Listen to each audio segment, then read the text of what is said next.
If the drift attack is up and out, blitz is the opposite. It's up and in. So when you're going to align yourselves, sorry, I know this is basic for some people, but let's just all remind ourselves.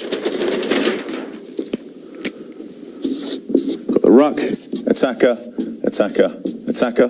We're going to align ourselves. If we've got a guard and bodyguard in place, we're going to align ourselves on the outside shoulder of the attacker, because we're going to get off the line and we're going to come in.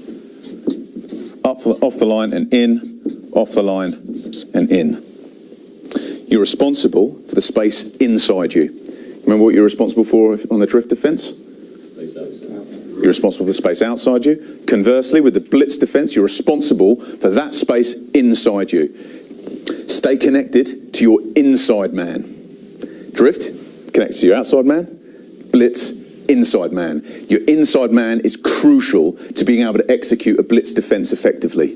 And I'll tell you why. Let's see if that's this point. If he flies in, you must fly in as well.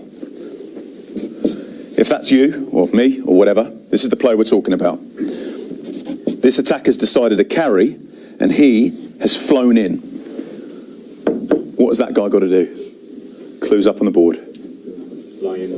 Yeah, because if he manages to get a little offload away to a sneaky little attacker coming through here, that's your responsibility to make that tackle, not his. So if he goes in, you have to go in as well. That's staying connected to your inside man. So what are we actually trying to do here? What's the point behind it all? Why not just drift? Everyone knows it. It's pretty much what everyone does. Why would you blitz rather than drift? I mean, what we're trying to do is we lead it up from the outside. Drift starts from the inside. It gets led from the inside. We push forward and we push out. The blitz is led from the outside. Ideally, you want your wingers leading it, or whoever's out on the very edge, but typically they don't say boo to a goose, so it might be your 13 who might be a bit louder.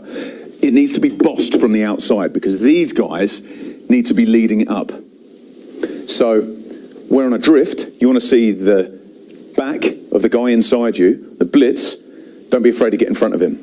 In fact, that's the whole point, because what we should see as he takes the ball into his hands and he turns to look to make this pass either here or out here, he's already got defenders up in this space. And he thinks, what do I do? I can throw a nice loopy pass over here, which we can just read. Ball in the air gives you time to go and make that tackle, or even spot or intercept. Or he's going to have to play back inside or carry himself.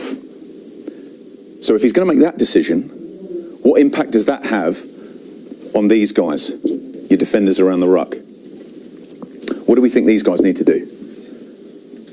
They've got to be alert as well. Someone's going to come back inside. Yeah. And this is what Paul Gustard goes on about. I think he calls it like the wolf pack, something like that. Have people read about that, heard about that? The idea, and this is generally speaking the idea of the blitz defense, is to make this guy panic, turn back inside, and these guys are now closing the space. Oh, actually, sorry, he will have hooked under. The next guy out will come up here. He'll turn back in and get absolutely smoked.